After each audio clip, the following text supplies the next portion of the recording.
Hi hello hello ನಮಸ್ಕಾರ. Welcome back to the my channel. ಇವತ್ತು ಏನಪ್ಪ ಅಂದರೆ ನಿಮ್ದೇನು SLC ಆಗಿದ್ರೆ PUC ಆಗಿದ್ರೆ ನೀವು ಜಸ್ಟ್ SLC ಪಾಸ್ ಆಗಿದ್ರೆ ಇಲ್ಲಿ ಕನ್ನಡ ಹೈಕೋರ್ಟಲ್ಲಿ ನಿಮಗೆ ಹೊಸ ಜಾಬ್ ನೋಟಿಫಿಕೇಶನ್ ರಿಲೀಸ್ ಮಾಡಿದ್ರು. ಓಕೆನಾ?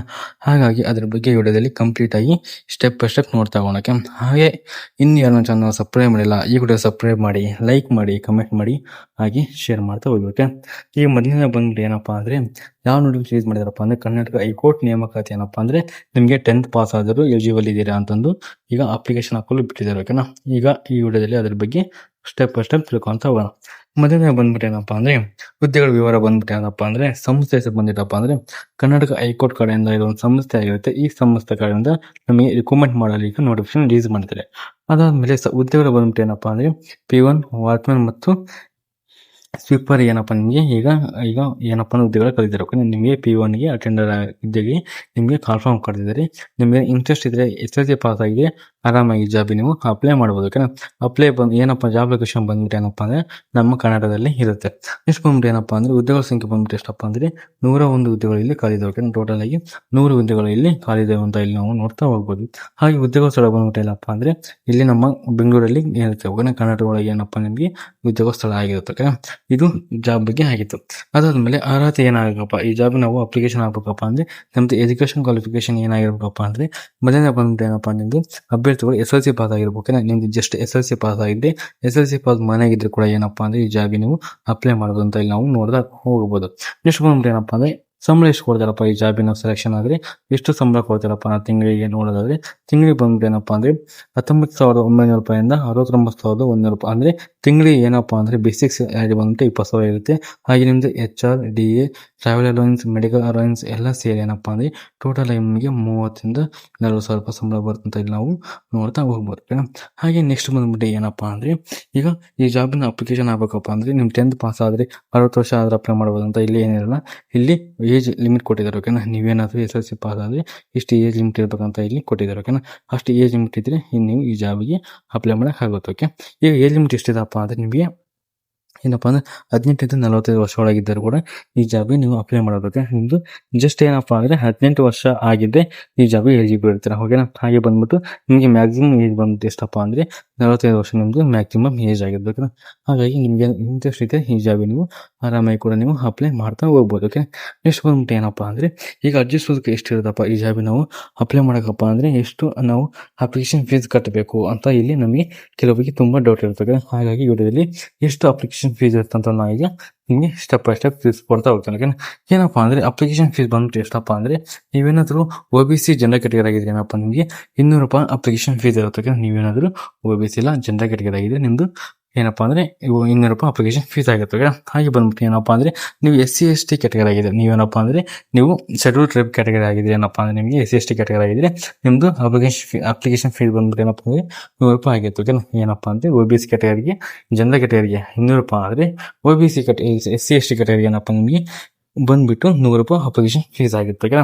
ಹಾಗಾಗಿ ನಿಮಗೆ ಆರಾಮಾಗಿ ಅಪ್ಲಿಕೇಶನ್ ಫೀಸ್ ಕೂಡ ಕಮ್ಮಿ ಇರುತ್ತೆ. ಹಾಗಾಗಿ ನೀವು ಆರಾಮಾಗಿ ಈ ಜಾಬಿಗೆ ನೀವು ಅಪ್ಲೈ ಮಾಡಬಹುದು. ನೆಕ್ಸ್ಟ್ ಬಂದ್ಬಿಟ್ಟು ಏನಪ್ಪಾ ಅಂದ್ರೆ ನೆಕ್ಸ್ಟ್ ಬಂದ್ಬಿಟ್ಟು ಈಗ ಅಪ್ಲಿಕೇಶನ್ ಡೇಟ್ ಯಾವಾಗ ಸ್ಟಾರ್ಟ್ ಆಗುತ್ತೆ ಯಾವಾಗ ಕೊನೆ ಆಗುತ್ತಪ್ಪ ಅನ್ನೋದಾಗ ನಾವು ನೋಡ್ತಾ ಹೋಗೋಣ. ಓಕೆನಾ? ಅಪ್ಲಿಕೇಶನ್ ಯಾವ ಥರ ಈಗ ಅಪ್ಲಿಕೇಶನ್ ಯಾವ ಥರ ಸೆಲೆಕ್ಷನ್ ಮಾಡ್ತಾರಪ್ಪ ನಾವು ಅಪ್ಲಿಕೇಶನ್ ಹಾಕಿದ್ವಿ ಆದಮೇಲೆ ಯಾವ ಥರ ಸೆಲೆಕ್ಷನ್ ಮಾಡ್ತಾರಪ್ಪ ಅನ್ನೋದಾದ್ರೆ ಸೆಲೆಕ್ಷನ್ ಬಂದ್ಬಿಟ್ಟು ಏನಪ್ಪ ನಮಗೆ ಲಿಖಿತ ಪರೀಕ್ಷೆ ಇರುತ್ತೆ.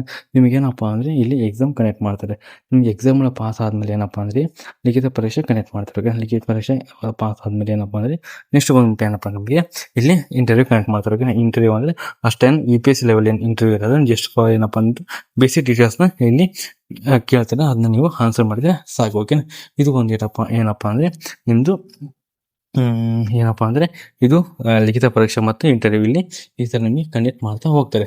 ನೆಕ್ಸ್ಟ್ ಬಂದ್ಬಿಟ್ಟು ಏನಪ್ಪಾ ಅಂದ್ರೆ ಈಗ ಪ್ರಮುಖ ದಿನಾಂಕಗಳು ಯಾವಾಗ ನಾವು ಅಪ್ಲಿಕೇಶನ್ ಹಾಕಬೇಕು ನಮ್ದು ಯಾವಾಗ ಕೊನೆ ದಿನಾಂಕ ಆಗಿರುತ್ತಪ್ಪ ಅನ್ನೋದಾದ್ರೆ ಅಪ್ಲಿಕೇಶನ್ ಪ್ರಮುಖ ದಿನಾಂಕ ಪ್ರಾರಂಭ ಆಗೋದು ಯಾವಾಗಪ್ಪ ಅಂದ್ರೆ 22/4/2020 ಅಂದ್ರೆ ಆಲ್ರೆಡಿ ಅಪ್ಲಿಕೇಶನ್ ಕೂಡ ಸ್ಟಾರ್ಟ್ ಆಗಿದೆ. ಓಕೆನಾ? ಅಪ್ಲಿಕೇಶನ್ ಕೂಡ ಸ್ಟಾರ್ಟ್ ಆಗಿ 3 ದಿನ ಆಗಿದೆ. ಅದಾದ್ಮೇಲೆ ನೆಕ್ಸ್ಟ್ ಬಂದ್ಬಿಟ್ಟು ಏನಪ್ಪಾ ಅಂದ್ರೆ ಕೊನೆಯ ದಿನಕ್ಕೆ ಬಂದ್ಬಿಟ್ಟು ಏನಪ್ಪಾ ಅಂದ್ರೆ ಮುಂದಿನ ತಿಂಗಳು 21ನೇ ತಾರೀಕು 5ನೇ ತಿಂಗಳು ಅಂದ್ರೆ ಮೇ 21ನೇ ತಾರೀಕು ನಿಮ್ದು ಕೊನೆಯ ದಿನಕ್ಕೆ ಆಗಿರುತ್ತೆ. ಓಕೆನಾ? ಹಾಗಾಗಿ ಆರಾಮಾಗಿ ಏನಪ್ಪಾ ಅಂದ್ರೆ 1 ತಿಂಗಳ ಕಾಲ ನಿಮಗೆ ಟೈಮ್ ಇರುತ್ತೆ. ಓಕೆನಾ? ಇದ್ದು ಯಾವ ತರ ಅಪ್ಲಿಕೇಶನ್ ಹಾಕೋದು ಕೂಡ ನಾನು ನೆಕ್ಸ್ಟ್ ವಿಡಿಯೋದಲ್ಲಿ ನಮಗೆ ಕಂಪ್ಲೀಟ್ ಆಗಿ ಸ್ಟೆಪ್ ಬೈ ಸ್ಟೆಪ್ ತಿಳಿಸಿಕೊಡ್ತೀನಿ. ಓಕೆನಾ? ನಿಮ್ಗೇನಾದ್ರು ಇದು ಯಾವ ಥರ ಅಪ್ಲಿಕೇಶನ್ ಹಾಕಬೇಕಪ್ಪ ನಿಮಗೆ ಅನ್ನೋದ್ರೆ ಬೇಕಂದರೆ ಕಮೆಂಟ್ ಬಾಕ್ಸಲ್ಲಿ ಕಮೆಂಟ್ ಮಾಡಿ ನಾನು ನೆಕ್ಸ್ಟ್ ವಿಡಿಯೋದಲ್ಲಿ ಯಾವ ಥರ ಅಪ್ಲಿಕೇಶನ್ ಹಾಕಬೇಕು ಅಂತ ನಿಮಗೆ ಕಂಪ್ಲೀಟಾಗಿ ತಿಳಿಸಿ ಕೊಡ್ತೇನೆ. ಓಕೆ, ನೆಕ್ಸ್ಟ್ ಬಂದ್ಬಿಟ್ಟು ಏನಪ್ಪ ಅಂದರೆ ನೆಕ್ಸ್ಟ್ ಬಂದ್ಬಿಟ್ಟು ಈಗ ಯಾವ್ದು ವಿಷಯಗಳು ಏನಿರುತ್ತಪ್ಪ ಈ ಸಬ್ಜೆಕ್ಟ್ಗೆ ನಾವು ಅಪ್ಲೈ ಮಾಡಿದ್ಮೇಲೆ ಯಾವ ಥರ ಓದಬೇಕು, ಯಾವ ಥರ ಸಿಲೆಬಸ್ ಇರುತ್ತಪ್ಪ ಅಂದರೆ ನೀವು ಬಂದ್ಬಿಟ್ಟು ಜನರಲ್ ನಾಲೆಜ್ ಇರುತ್ತೆ, ಕನ್ನಡ, ಇಂಗ್ಲೀಷ್ ಮತ್ತು ರೀಸನಿಂಗ್ ಇರುತ್ತೆ. ಏನಪ್ಪ ಟೋಟಲ್ ಆಗಿ 4 ಸಬ್ಜೆಕ್ಟ್ಗಳು ಇಲ್ಲಿ ಕೊಟ್ಟಿರ್ತಾರೆ. 4 ಸಬ್ಜೆಕ್ಟ್ ಒಳಗೆ ನೀವು ಪಾಸ್ ಆಗಬೇಕು. ಯಾವ್ದಾರಪ್ಪ ಅಂದರೆ ಮೊದಲೇ ಜನರಲ್ ನಾಲೆಜ್ ಇರುತ್ತೆ, ಕನ್ನಡ ಇಂಗ್ಲೀಷ್ ಅಂತ ಕಂಪಲ್ಸರಿ ಇದ್ದೇ ಇರುತ್ತೆ. ಹಾಗೆ ಬಂದ್ಬಿಟ್ಟು ಏನಪ್ಪ ಅಂದರೆ ನಿಮಗೆ ರೀಸನಿಂಗ್ ಇರುತ್ತೆ. ಇದರಲ್ಲಿ ನೀವು ಓದ್ಕೊಂಡೆ ಸಾಗಿ ನೀವು ಆರಾಮಾಗಿ ಎಕ್ಸಾಮ್ನ ಕ್ಲಿಯರ್ ಮಾಡ್ಬೋದು. ಓಕೆ, ಅದಾದ್ಮೇಲೆ ಯಾವ ಥರ ಅಪ್ಲಿಕೇಶನ್ ಹಾಕಬೇಕಪ್ಪ ಅನ್ನೋದಾದರೆ ನಾನು ಕೆಳಗೆ ಡಿಸ್ಕ್ರಿಪ್ಷನ್ ಬಾಕ್ಸಲ್ಲಿ ಏನಪ್ಪ ಅಂದರೆ ಅಪ್ಲೈ ಮಾಡೋ ಲಿಂಕ್ ಕೊಟ್ಟಿರ್ತೇನೆ. ಓಕೆ, ಅದನ್ನು ಕ್ಲಿಕ್ ಮಾಡಿ. ಅದನ್ನು ಕ್ಲಿಕ್ ಮಾಡಾದ್ಮೇಲೆ ಏನಪ್ಪ ಅಂದರೆ ನಿಮ್ಮದು ಫಸ್ಟ್ ರಿಜಿಸ್ಟರ್ ಆಗಿಲ್ಲ ಅಂದರೆ ಫಸ್ಟ್ ಟೈಮ್ ರಿಜಿಸ್ಟರ್ ಆಗಬೇಕು. ರಿಜಿಸ್ಟರ್ ಆದಮೇಲೆ ಏನು ಮಾಡಬೇಕಪ್ಪ ಅಂದರೆ ನಿಮ್ಮ ಫೋನ್ ನಂಬರು, ಇಮೇಲ್ ಮುಖಾಂತರ ರಿಜಿಸ್ಟರ್ ಆಗಿ ಹಾಗೆ ಬೇಸಿಕ್ ಡೀಟೇಲ್ಸ್ನ ಫಿಲ್ ಮಾಡಿ. ಫಿಲ್ ಮಾಡಾದ್ಮೇಲೆ ನೆಕ್ಸ್ಟ್ ಪ್ರೋಸೆಸ್ ಏನಪ್ಪ ಅಂದರೆ ನೀವು ಲಾಗಿನ್ ಆಗಬೇಕೇನಾ.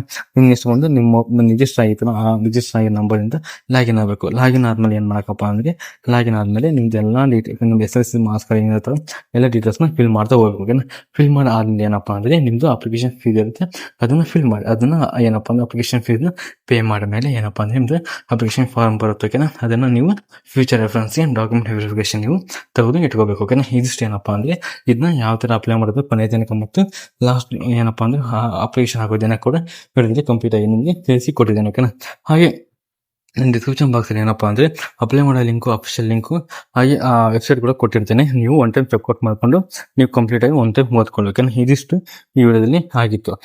ಹಾಗೆ ನನಗೆ ಏನಪ್ಪ ಅಂದರೆ ವಾಟ್ಸಪ್ ಚಾನಲ್ ಮತ್ತು ಟೆಲಿಗ್ರಾಮ್ ಕೂಡ ಜಾಯ್ನ್ ಆಗಿ ಅಲ್ಲಿ ಕೂಡ ಏನಪ್ಪ ನಿಮಗೆ ರೆಗ್ಯುಲರ್ ಅಪ್ಡೇಟ್ನ ಕೊಡ್ತಾ ಇರ್ತೀನಿ. ಓಕೆ, ಇದಿಷ್ಟು ಏನಪ್ಪ ಅಂದರೆ ಕನ್ನಡ ಹೈಕೋರ್ಟ್ ಬಗ್ಗೆ ನಿಮಗೆ ಜಾಬ್ ನೋಟಿಫಿಕೇಶನ್ ರಿಲೀಸ್ ಮಾಡಿದ್ರು ಅದ್ರ ಬಗ್ಗೆ ಈ ವಿಡಿಯೋದಲ್ಲಿ ಕಂಪ್ಲೀಟ್ ಆಗಿ ನಿಮಗೆ ತಿಳಿಸಿ ಕೊಟ್ಟಿದ್ದೇನೆ. ಓಕೆನಾ, ಈ ವಿಡಿಯೋ ನಿಮಗೆ ಇಷ್ಟ ಆಗಿದ್ರೆ ಪ್ಲೀಸ್ ನನ್ನ ಚಾನಲ್ ಸಬ್ಸ್ಕ್ರೈಬ್ ಮಾಡಿ, ಲೈಕ್ ಮಾಡಿ, ಕಮೆಂಟ್ ಮಾಡಿ, ಹಾಗೆ ಶೇರ್ ಮಾಡೋದು ಹೋಗಿ. ಓಕೆನಾ, ಇಷ್ಟು ವಿಡಿಯೋ ನೋಡೋದಕ್ಕಾಗಿ ಧನ್ಯವಾದಗಳು.